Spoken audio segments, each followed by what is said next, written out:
still not manufactured in India, but is assembled in India. We import many things from outside, then assembled in India, then we call it made in India. So first we should properly make in India, then we think about make for world. So as you are very experienced person in that, I think thank you. Good morning sir, my name is Satyam Singh. मेरे दो प्रश्न है sir. पहला प्रश्न ये कि अभी तक जो भी हम लोग लर्निंग करते आए हैं वो रॉड लर्निंग करते हैं, मतलब रटने, हर एक चीज को रट के और फिर एग्जाम दे देंगे। तो एनईपी के आने के बाद क्या चेंजेस आएंगे और क्या एनईपी के जरिए हम लोग अपने रियल लाइफ प्रॉब्लम्स को सॉल्व कर पाएंगे?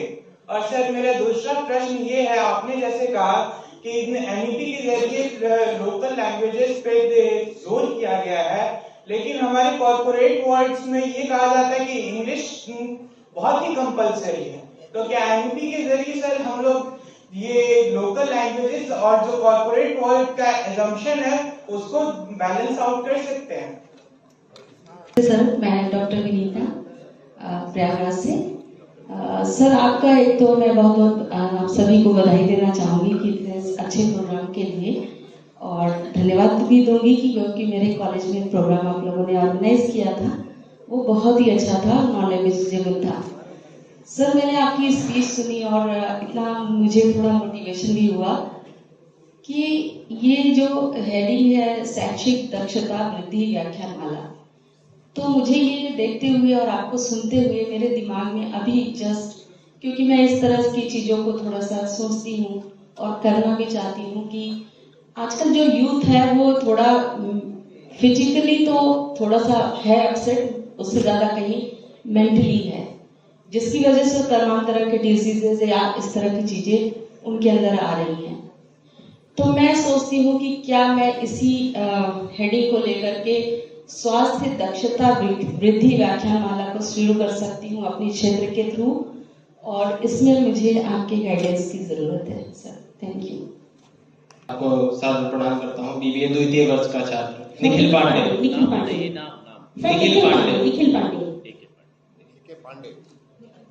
जी मेरा प्रश्न आपसे ये है कि जैसा सर ने कहा था कि एनईपी मल्टीपल एंट्री और मल्टीपल एग्जिस्ट कंटेन करती है, तो क्या छात्रों में इससे अस्पष्टता का ही भावना पड़ेगी? अगर एक हमें अगर रहेगा तो हमारे अंदर ज्यादा जिज्ञासा होगी कि एक लक्ष्य को प्राप्त करना है, दो चार रहेंगे तो कंफ्यूजन को बढ़ा सकता है। ये प्रश्न करना था। मैं सबसे पहले तो धन्यवाद दूंगा उन लोगों को जैसे अनुष्का है, देवेश है, सत्यम जी है, डॉक्टर विनीता जी है और निखिल, जिन्होंने आगे बढ़ करके कुछ प्रश्न किए। और मैं सोचता हूं जब तक आप इस कमरे से बाहर निकलेंगे आप सबके दिमाग में कुछ कुछ क्वेश्चन जरूर आएगा। अभी आपने सुना है, सुनने के बाद आप कुछ चीजों को थोड़ा उसको जैसे कहते हैं डाइजेस्ट करेंगे, और डाइजेस्ट करने के बाद कुछ और क्वेश्चन आएंगे, आने दीजिए, कुछ सुनाने दीजिए, खुद आंसर ढूंढने की कोशिश की।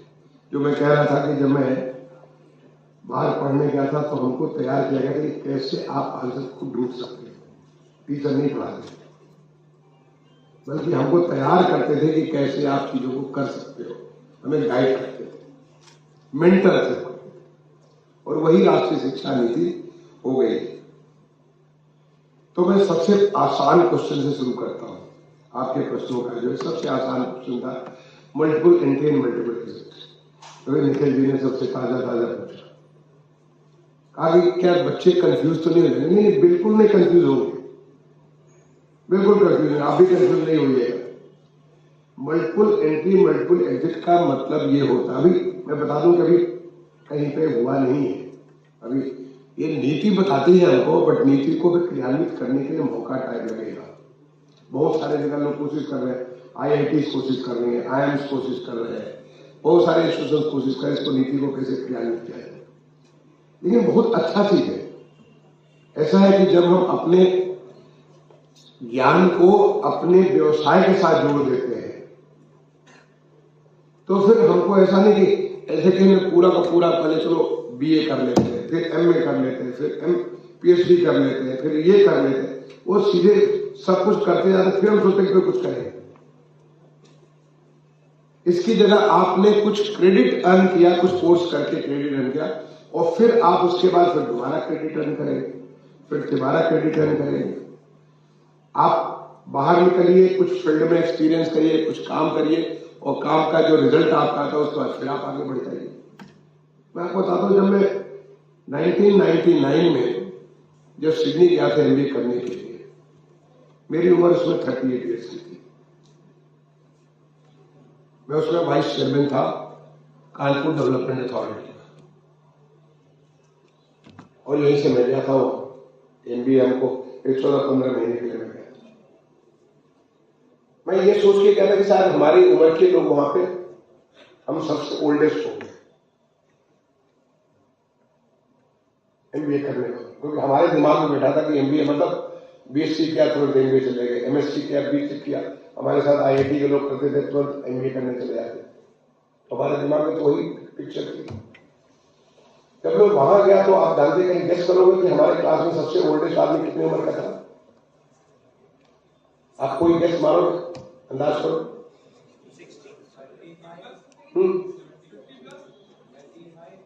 तो 75 वाले ज्यादा नजदीक है। जो ओल्डेस्ट पर्सन था हमारे साथ जो एमबीए कर रहा था, ही वाज 76 ईयर ओल्ड, 76 साल का था, 76 ईयर। मैं 38 था, ही वाज 76। और जानते हो कौन था वो? ही was a business tycoon of Australia. He was a, मैंने सोचो कि उसको जो है वाइनरी का वो, ही वाज ए टाइकून, यानी उसका बहुत बड़ा बिजनेस था, बहुत बड़ा उसका ज्वेलरी का बिजनेस था, बहुत बड़ा। He was a big businessman. At the age of 76 he was doing his MBA with me. उसके बाद जो नंबर 2 जो थी, एक लेडी थी, अमेरिकन सिटीजन थी, she had married some Australian, उसकी उम्र थी 58। ऐसे लोग थे। क्यों? क्योंकि उसको कुछ चीजें ब्रश करनी थी, कुछ एक चीजें कोर्स पूरा नहीं कर रहा था, कुछ चीजें किया, फिर वो सुटेबल होगी, वहां पे काम करेंगे। तो नॉलेज के लिए अगर हम स्टेट डेडिकेटेड तरीके से करते हैं, आप जैसे कि कोई बिजनेस कर रहे हो, मैंने कहा एंटरप्रेन्योरशिप, नया स्टार्टअप आपने किया, आपको लगता है कि थोड़ा सा हमको फाइनेंस में ज्ञान हमको बनना चाहिए, हमको नहीं मालूम ठीक से कैसे अकाउंटिंग की जाती, क्या की जाती। आपने एक कोर्स किया, 2 कोर्स किया, उसके क्रेडिट आपको मिल गए, बैंक में आपने डाल दिया क्रेडिट को, फिर कर रहे हो, आपको लगता है नई नई टेक्नोलॉजी आ गई, क्या दौड़ चीज है, समझ में नहीं आ रहा, क्या डिजिटल इंटेलिजेंस हो गया, कुछ नई चीज है, समझ में नहीं आया। हमको तो कंप्यूटर जानते हैं, हमको विंडो जानते हैं, हम ये सब जो पावर पॉइंट प्रेजेंटेशन जानते हैं, हम ये चीज जानते हैं, लेकिन हमको क्या नई चीज आर्टिफिशियल इंटेलिजेंस हमको नहीं आता। चलो इस कोर्स को कर लिया, आपने वो भी क्रेडिट कर लिया। ऐसे 2-4 जो आप क्रेडिट करते थे, पता चला आपको डिग्री मिल गया, आपको एक डिप्लोमा मिल गया, आपको एक और ऑनर्स मिल गया। ऐसे इस प्रकार का मल्टीपल एंट्री, मल्टीपल एग्री से कंप्लीट फ्लेक्सिबिलिटी होगी, ये बहुत अच्छा चीज होगा। जैसे कि अगर मैं अर्बन सेक्टर में बात करूं, अर्बन सेक्टर में इतना सारा ज्ञान का भंडार है, देश में कहीं अर्बन का प्रोग्राम भी नहीं चलता। चाहे अर्बन के बारे में, चाहे इंफ्रास्ट्रक्चर के बारे में हो, मोबिलिटी के बारे में हो, वहां के हमारे जो अर्बन जो हमारे सिस्टम को काम, हर चीज पे आपको ज्ञान लेने की जरूरत है। तो जो आदमी काम करता हो, हर एक चीज का ज्ञान जरूरी कि सारा पूरा ज्ञान मिल जाए तभी वो नौकरी करेगा। This is something which will offer you flexibility, और आपको तैयार करेगा विकसित भारत के लिए, आपको तैयार करेगा डिलीवरी ऑफ बेस्ट। जैसे आपको कोई कंफ्यूजन नहीं हो, आप सही तरीके से आपको जो आपकी आवश्यकता है उस आवश्यकता के मुताबिक करिए, उसको क्रेडिट में डाल दीजिए, अगला करिए, फिर कोई डाल दीजिए, but then you will keep learning, keep getting, becoming more and more strong. दूसरा आसान क्वेश्चन था हमारी डॉक्टर विनीता जी का, बस कॉम्प्लीमेंट यू, अगर आपको यहां से प्रेरणा मिली तो पहला तो मैं रेखा जी को और ऋषा को कहूंगा कि उन्होंने आपको किसी एक आपने नई चिंगारी यहाँ पे पैदा कर दी, और वो नया रोशनी देने के लिए तैयार हो रही है। बिल्कुल करिए। इनफैक्ट मैं विदेशों में बहुत रहा हूँ, मैं बहुत सारे, मैंने कल मास्टर्स के लिए एमबीए नहीं कह सकती, मैंने अमेरिका में पढ़ाई की है, मैंने हॉलैंड में पढ़ाई की, इंग्लैंड में पढ़ाई की, बहुत सारे पढ़ाए भी और पढ़ाया भी। कनाडा में मैंने पढ़ाया, यूनिवर्सिटी में पढ़ाया भी है। उन देशों में स्वास्थ्य को लेकर जैसे हमारे बड़े बड़े हॉस्पिटल्स हैं, वो हॉस्पिटल्स हमारे लोगों को स्वास्थ्य का तो सुविधाएं देते हैं लेकिन ज्ञान नहीं देते। जब मैं यहाँ पे चीफ सेक्रेटरी था तो हम अपने हमारे जो जितने सारे सुपर स्पेशलिटी हॉस्पिटल जैसे ACPGI है, राम मनोहर लोहिया, सबका मैं प्रेसिडेंट हुआ करता था। सबसे कहता था कि आप व्याख्यानमाला प्रारंभ करो, लोगों को बताओ कि कैसे डायबिटीज से बच सकते हो, किडनी की प्रॉब्लम से कैसे बच सकते हो, कैसे आपको कैंसर होता है तो आपको कैंसर से इतनी भय लगता है। आपको स्वास्थ्य को लेकर बहुत सारी भ्रांतियां बढ़ी हुई है और सबसे बड़ी भ्रांति तो ये है कि हम लोग अपनी साइंस को, जो हमारे चरक ने, सुश्रुत ने, इतने सारे हमारे ज्ञानी लोगों ने उसको कोडिफाई कर रखा है, चरक संहिता के नाम पे, सुश्रुत संहिता के नाम पे कर रखा है। पतंजलि का जो है आपके योग के बारे में कर रखा है। हम उसको एक गुरु साइंस बना दिए, जैसे कोई जादू टोने वाली साइंस है। उसको सही लोगों तक पहुंचाने की जरूरत है। तो आप अगर इस प्रकार की व्याख्यानमाला प्रारंभ करती हैं, मैं आपका स्वागत करता हूं, बहुत अच्छा होगा। और आपको कुछ करना नहीं है, इन्हीं जो हमारे इंस्टीट्यूशन है, उन इंस्टीट्यूशन से वहां पे डॉक्टर्स हैं, उनको ज्ञान बहुत है। हो सकता है शुरुआत में करे कोई ना आए, पहले दिन आप अकेले एक श्रोता हो, लेकिन हमारे गुरुदेव रविन्द्रनाथ टैगोर जो भी कविता है, अकेला चलो शुरुआत करिए, अकेले से शुरुआत करिए, देखिए पूरा पूरा रेला आगे पीछे आ जाएगा। क्योंकि लोगों के ज्ञान के लिए लोगों को सब कुछ जरूरत है। कैसे हम स्वस्थ रहे, कैसे हम बीमार न पड़े, कैसे हम अपनी क्षमता को बेस्ट से बेस्ट कर सकें। आप शुरू करिए जिंदा ji, all the very best. आपको मेरी कोई मदद जरूरत होगी, मैं always will be. This will make our विकसित भारत के लिए आपका अपना योगदान होगा। ये जो हमारी सत्यम जी ने कहा कि ये भाषा की जो बात हम करते हैं कि अपनी भाषा में बात करेंगे, लेकिन अभी भी कॉर्पोरेट अंग्रेजी में सब कुछ करते हैं। सही, ठीक, वक्त लगेगा, समय लगेगा, बट हो रहा है। आज बहुत कुछ काम हिंदी में हो रहा है, बहुत कुछ काम तमिल में हो रहा है, तेलुगु में हो रहा है। आपको मालूम होगा हमारी जो अनुवादनी, जो आर्टिफिशियल इंटेलिजेंस का एक प्लेटफॉर्म है, हर भाषा से हर भाषा में परिवर्तन करने का एक नया प्लेटफॉर्म तैयार किया, भारत सरकार ने तैयार किया है। मैं जानता हूँ बुद्धा चंद्रशेखर जो इसके ऊपर लगे हुए होंगे, व्यक्तिगत तौर पर जानता हूँ। बहुत सारा काम चल रहा है कि कैसे आप भाषा आपके लिए आपकी क्षमता को रोकने के लिए न बने। और आज आप सुनते होंगे, आज गणित ही नहीं बल्कि विज्ञान की पढ़ाई, मेडिकल की पढ़ाई, आज वो सारे के सारे बुक्स हिंदी में ही नहीं बल्कि तमिल, तेलुगु, मलयालम, हम हिंदी की बात नहीं करते। हमारे देश, ये देश ऐसा है कि हमारा तमिल साहित्य को ले लो तो तमिल साहित्य one of the richest literature of the world, कितना सारा उसमें ज्ञान पड़ा हुआ है। उन सब में आज जो चूंकि टेक्नोलॉजी के माध्यम से चीजें इतनी आसान हो गई है, तो जो शुरू में हमारे अंदर वो गुलामी की भाषा पड़ी, जो गुलामी एक दिमाग में गुलामी बसा हुआ है, हमको जो कोई वो मकाले ने डाल दिया कि जो अंग्रेजी बोल सकता वही सबसे अच्छा है। अंग्रेजी एक हर्फ की नहीं आती है लेकिन फिर भी अंग्रेजी बोल सकता हूँ। मैं शुरू में जब भारत सरकार गया था, मैं बात कर रहा हूँ 2002 की, मैं उत्तर प्रदेश में स्वास्थ्य सचिव हुआ करता था। भारत सरकार में होम मिनिस्ट्री में डायरेक्टर बन के गया। जब हिंदी में पत्र आते थे उसको ट्रांसलेशन के लिए भेज देते थे, अंग्रेजी में लिखते थे फिर उसको ट्रांसलेशन करके हिंदी में जवाब दे देते। क्या तमाशा है, हिंदी में तुम बोलते हो, घर में बोलते हो, हिंदी तुम लिखते हो, पढ़ते हो, सोचते हो, अपना सपना भी हिंदी में देखते हो, तुम उसको अंग्रेजी में कर देते हो। और अंग्रेजी भी ऐसी नहीं कि तुम्हारी अंग्रेजी कोई ऑक्सफोर्ड वाली अंग्रेजी। आज भारत सरकार में बहुत सारा काम हिंदी में होने लगा है, बहुत सारा काम हो रहा है हिंदी में, समय लगता है। ऐसा नहीं है कि कोई चीज स्विच ऑन किया, स्विच ऑफ किया, स्विच ऑन किया तो लाइट जल गई, स्विच ऑफ किया तो लाइट बुझ गया, देरा हो गई। नहीं, वक्त लगता है, बहुत सी चीजें हो रही हैं। आप देखोगे कि आप देखो आज की डेट में तमाम सारी विज्ञान की किताबें हिंदी में, तमिल में, तेलुगु में, मलयालम में, बंगाली, पंजाबी है, ये सब भाषाओं में आज आने लगी और धीरे धीरे कॉर्पोरेट इसी की भाषा बात करने लगे। अब तो इंटरव्यू भी होता है, यूपीएससी इंटरव्यू भी अपनी भाषा में करता। अगर आप अगर तमिल तेलुगु में और पंजाबी गुरमुखी में अगर इंटरव्यू देना चाहते हो उसमें आपका इंटरव्यू हो जाएगा, कोई नहीं रोकेगा, कहीं नहीं कहेगा कि आपको अंग्रेजी में बोलना है। जब इंटरव्यू यूपीएससी का जो सिविल सर्विस का इंटरव्यू तो वो भी उस भाषा में हो जाता है। देश बदल रहा है, ये देश तैयार किया जा रहा है। 140 करोड़ लोगों को क्षमता बढ़ाई जा रही है, वो क्षमता तब बढ़ेगी जो कि जो जानता है उसके हिसाब से एक्सप्रेस कर सके। इसलिए आपको इसके लिए परेशान होने की बात नहीं है, आप जिसमें बेहतर है आप उसी में करने की कोशिश करें।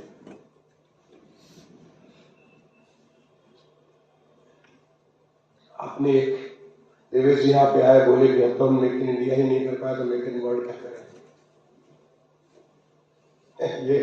यही गुलामी है जो कि आपको परेशान करेगी। मेक इंडिया नहीं कर पाए, जरा एक बार अपनी नजर घुमा के देखो कितना मेक इन इंडिया हो गया। जितना सारा माल आता था, कोई समय था दिवाली और आपका होली होता था तो गणेश जी भी तो चाइना से आ रहे हैं, आपका झालर आ रही है तो चाइना से आ रही है, आपको चक्कू है तो चाइना से आ रही है। इतना सारा चीज मार्केट भरा पड़ा रहता था। अब आप गिरते हो तो इतनी सारी चीजें आपको इनके बाहर मिलती है, सब कुछ चीजें अपने हाथों में मिलती है, क्योंकि इतनी ज्यादा पिछले 11 साल में इतनी स्किलिंग हुई, इतना परिवर्तन हुआ है, तमाम सारी चीजें होने लगी। और मेक इन इंडिया नहीं, make for the world. UPI आप जो कितने आसानी से अपना पेमेंट करते हो, अभी प्रधानमंत्री जी गए थे वहां मलेशिया गए थे, आपने देखा वो यूपीआई वो भी करना चाहते। तमाम सारे हमारे जो देश है मिडिल ईस्ट के जैसे वहां भी यूपीआई चल रही। आज इंडियन रुपीज, जो रुपीज का सिंबल, पहले हम लोग डॉलर बनाते थे, पहले हम येन बनाते थे, हम लोग पाउंड बनाते थे, इसके सिंबल करते थे, यूरो का सिंबल करते थे, भारत का भी हमारे रुपये का सिंबल होता है, और वो हम उसको हर तमाम सारे देशों में रुपये में व्यापार होना चालू हो गया। Make for the world. As a urban secretary में पहले हम लोग जो, जब मैं मेट्रो यहाँ पे लाते थे, सारे विदेशों से मेट्रो लाते थे। मैं पूरे देश में आज जो 1000 किलोमीटर से ऊपर मेट्रो चल रही है, 1 करोड़ से ज्यादा लोग जो रोज चल रहे हैं, उसमें बहुत बड़ा योगदान मेरा अपना व्यक्तिगत तौर पे मैंने एज अर्बन सेक्रेटरी बहुत कुछ उसमें योगदान दिया है, और मैं पूरे गर्व के साथ कह सकता हूँ आज भारत का बना हुआ मेट्रो दुनिया में चल रहा है। मैंने खुद फ्लैग ऑफ किया, ये मॉन्ट्रियल जा रहा है, ये जोहान्सबर्ग जा रहा है, ये ब्रिस्बेन जा रहा है, मैंने खुद फ्लैग ऑफ किया है। दुनिया भर में हमारे यहाँ से चीजें बनकर की चीजें जा रही हैं, और केवल एक एग्जाम्पल दे रहा हूं, मैं आपको 100 एग्जाम्पल दे सकता हूं। आज वो देश नहीं है जिसकी कल्पना मकाले ने की थी, इनके मन में गुलामी कर दो क्योंकि तुम किसी काबिल नहीं हो। मैंने कहा हम 30% दुनिया की अर्थव्यवस्था वाले थे 1000 साल पहले, आज हम 3% में हम दोबारा उछाल मार रहे हैं। जो आज हम $4 ट्रिलियन की इकॉनमी, आज $4.20 ट्रिलियन की इकॉनमी है, ये हमारी बढ़ करके 30 से $40 ट्रिलियन इकॉनमी पहुंचने वाली है अगले 2 दशक में, 2 ढाई दशक में। ये भारत की रफ्तार है, इसलिए अपने मन से उस बात को निकालो। आप बनाओ, आप स्टूडेंट हो, आप सोचो कि हम क्या बनाए, तो यहाँ पे तो मेक इन इंडिया जो कई बार से पूछी जा रही है, क्यों नहीं हम इसको यहाँ बनाएंगे। ऐसे ही लोग जब सोच बदलती है तो सोल्यूशन अपने आप आता है। जो एनईपी की बेनिफिट की आप बात करें, मैंने बहुत सारी बातें की, मैं रिपीट नहीं करूंगा, बहुत सारी बातें आपको बताई। मैं आपके लिए काम छोड़ देता हूं, आप जाइए रिसर्च करिए, देखिए कि क्या कह रहे हैं। और बहुत चीजें भी नहीं हुई है, मैं कह रहा हूं 2020 6 साल में बहुत लोगों को समय लगा सोचने में, इस पूरी कम्युनिटी को सोचने में वक्त लगा कि हम कैसे सीखते हैं, उसके अराउंड करेंगे, वक्त लगेगा। आप थोड़ा रिसर्च करिए, देखिए कि आपके स्कूल में क्या क्या परिवर्तन हुआ। आप कभी निपुण योजना के बारे में देखा होगा आपने, हम जब पढ़ते थे कोई हमको बताता नहीं था, साइंस के सिद्धांत को नहीं बताता था, गणित के सिद्धांत को नहीं बताता था, कुछ नहीं। अब आप जरा प्राइमरी स्कूल में लाकर देखो, मैं तो जाता रहता था मुख्य सचिव के तौर पर, अपने गांव में नहीं बल्कि पूरे प्रदेश में कहीं जाता था, स्कूलों को, primary school, junior high school सब में विजिट करता रहता था। देखो कितने सारे एक्सपेरिमेंट बच्चे कर रहे हैं, कितनी नई चीजें कर रहे हैं, वो आप नहीं सोच सकते। ये नया भारत है, ये बदलता हुआ भारत है, एक आत्मनिर्भर बनता हुआ भारत है, विकसित देश की राष्ट्रीय विकसित हुआ भारत है, एक समर्थवान भारत है, समृद्ध बनता हुआ भारत है। समय लगेगा, लेकिन ये सब कौन करेगा, हम सब मिलकर के करेंगे, ये हम सबकी जिम्मेदारी है। अंतिम क्वेश्चन में अनुष्का जी का जवाब देना चाहूंगा। आपने पूछा कि आपने इतना साल 40 साल के नौकरी की, नॉर्मली लोग 30-32 साल करते हैं। भगवान मेरे प्रति बड़े उदार थे। मैं कहता हूँ मेरा कोई क्षमता जो नहीं था, ईश्वर की कृपा थी कि मैं जो भी सोचा वो बनता चला गया। भगवान का आशीर्वाद था। 22 साल में मैं IAS में आ गया। पूरे 38 साल मैंने भारत सरकार की पूरे 38 साल मैंने सेवा की। उसके बाद में मुख्य सचिव बना, एक्सटेंशन के ऊपर बना। ईश्वर की कृपा है, मेरी कोई क्षमता नहीं। लेकिन मन में एक बात था जो मुझे बचपन में मैंने मिश्री लाल मास्टर की बात की। आप कभी मेरे बहुत सारी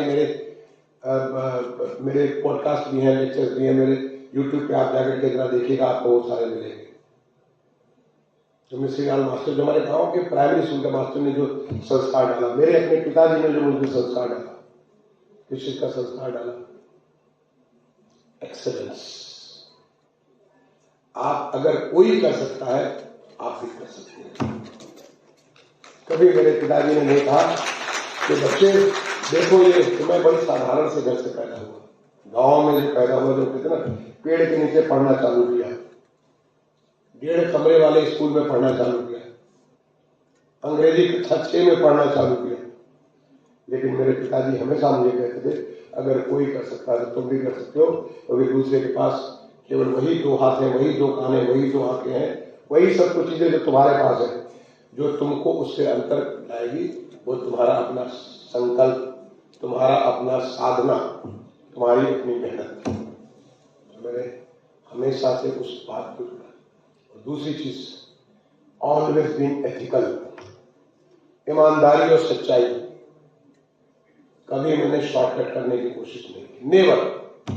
कोई कह नहीं सकता मेरे 40 साल की या मैं उसके पहले जो पढ़ाई जाए कि मैंने शॉर्टकट करने की कोशिश की कि चलो ये 3 क्वेश्चन तैयार करो रिजल्ट आ जाए। नहीं, सब चीजों को बहुत, इसीलिए मैंने बताया ना IIT कानपुर में मेरे रिकॉर्ड जो है 10.0 CPI से मैं पास आउट किया। और केवल IIT कानपुर में नहीं, वहां का बेस्ट ऑलराउंडर भी था। जब मैं सिडनी पढ़ने गया तो वहां भी मैं डीन से स्कॉलर था, वहां का भी बेस्ट किया।